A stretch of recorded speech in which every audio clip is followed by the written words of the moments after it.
Being a beginner in GTA Online is difficult. The game is always telling you to buy this and buy that, but what should you actually be buying? Because in a game like GTA Online, you need to make the right purchases that will set you up correctly for the future. And that's where this video comes in. Here is the top 10 best things to own in GTA Online. Before we jump in, check if you're subscribed, and if you aren't, do me a favor, click that subscribe button. And anyway, without further ado, let's get started. Starting off with none other than, you guessed it, the Kosatka. We all know why this is kicking off at number 1, and that is because it is the most needed item for any player in GTA Online. The Kosatka, while it may not be cheap for $2 million, will allow you to kickstart your money grind into full effect. It is the main starting area for the Cabrico heist, which we all know is the king of money making, and the only way to start it is if you own the Kosatka. Chances are you probably don't have enough money to buy a Kosatka, but once you do, you can make as much money as you want by repeating the Cabrico heist over and over, and you will definitely be able to own everything on this list, and that is why the Kosatka is starting off the list at number 1. Next up, we have yet another essential item in GTA Online, or should I say set of items, and that is helicopters. Traveling in GTA Online is a massive requirement for most missions and even free mode. If you don't have the right vehicles to help you travel, then the game can become a lot harder than it needs to be. A versatile and compact helicopter that I fully recommend to all players is the Buzzard. Again, it may not be cheap at 1.7 million, but this aircraft has it all. It is compact and can easily get you around the map, and is most useful when carrying out missions such as VIP work. One thing that is good about the chopper is that it does have decent lock-on missiles. Not the best, but still decent. They can help in PvP situations, giving you a little bit of protection in free mode, which believe me, you will need. Another helicopter I totally recommend is the Akula. This is a grinder's best friend, and for many reasons. When flying, this thing can activate stealth mode at any point, which completely hides you from other players on the map. And what is even better about this is that it also works if you have cargo. That is right, no other player can see if you're doing supply missions across the map. This is why I totally recommend this helicopter, as it gives you a massive amount of freedom during chaotic lobbies, while also having a range of protection in its weapons. This is a great helicopter to own if you're a grinder. Sticking to the vehicles, next up we have some of the most important vehicles in GTA Online, armored vehicles. There is a range of different armored vehicles to own, some fast and slightly armored, and some beefier than others. First, we will start off with none other than the armored Kuruma. This is probably one of the oldest vehicles in the game, and yet it is still one of the best. The armored Kuruma offers protection all around and is most helpful during missions against aimbot NPCs, because while you are able to shoot out of it to kill them, enemies can't shoot in to kill you. That's a win-win. There is, however, one downside of the armored Kuruma, and that is the fact that if you are going against players, because it can blow you up instantly against one explosive, which is its main downside. However, there is alternative options, being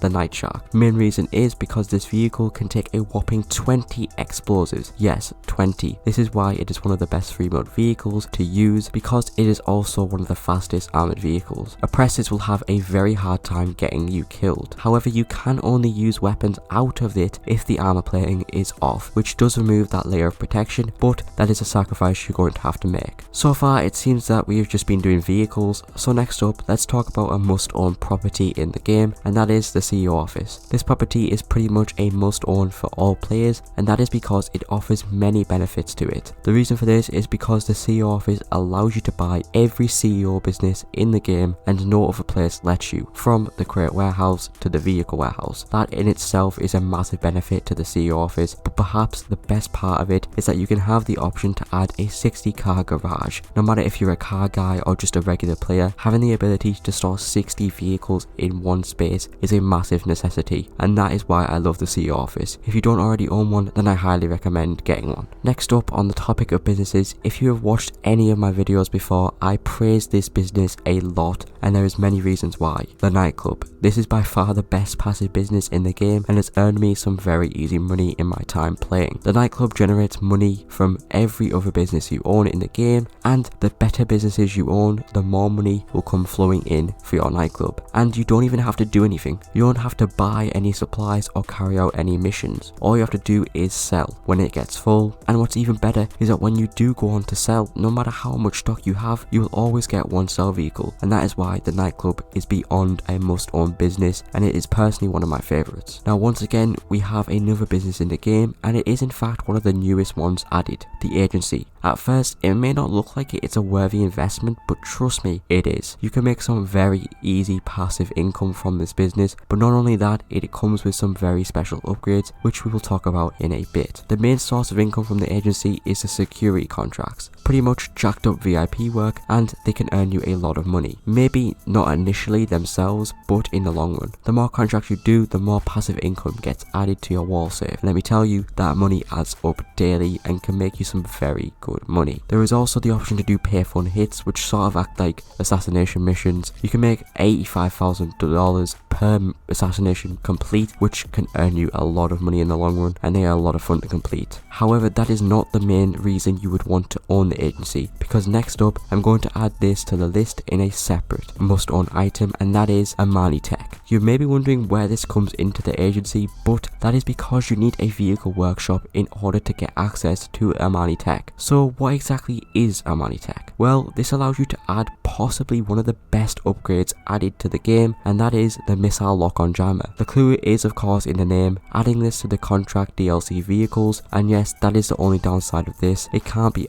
accessed across all vehicles, which is a shame, but essentially adding it to a vehicle will stop any missile from locking onto you, meaning you are pretty much invincible to the main griefing option being the Oppressor MK2 or just any weaponized vehicle, and that is why it is a huge essential upgrade that you need to add onto your agency. Trust me, you won't regret it. It allows you to drive around in non-armored vehicles without having to worry about getting blown up. Next on the list is a mix between two similar yet different items in the game. First off, we have the Terrorbyte and the Master Control Terminal. I know what you're thinking, how do these link in anywhere? Well, let me explain. First off, while these two things are totally different, they both have their similarities. The Master Control Terminal and Terrorbyte both allow you to control all of your businesses from one spot, and that is what is so great about them. Having the ability to check on all of your businesses in one spot without the need to go to each business is amazing, and being able to supply each business too. However, what makes a Terrorbyte so special compared to the Master Control Terminal is, well, it's a vehicle mixed with a business, because not only can you do everything for your businesses from here, but you can also start on missions which have pretty decent pay and can be a breakaway from Kpop when you need to. So out of the two, I would recommend the Terrorbyte. Now, we just went over the place where you can run businesses, but what about the best businesses? Well, that's where I have put the passive businesses. We already talked about the Nightclub separately, but now we have to group the best passive businesses together. Passive businesses are some of the best, and that is because you don't have to actually put in as much work as the active businesses like the vehicle warehouse, for example. Now, the best passive businesses consist of none other than, of course, the Nightclub and the bunker and MC businesses, mainly the coke, cash and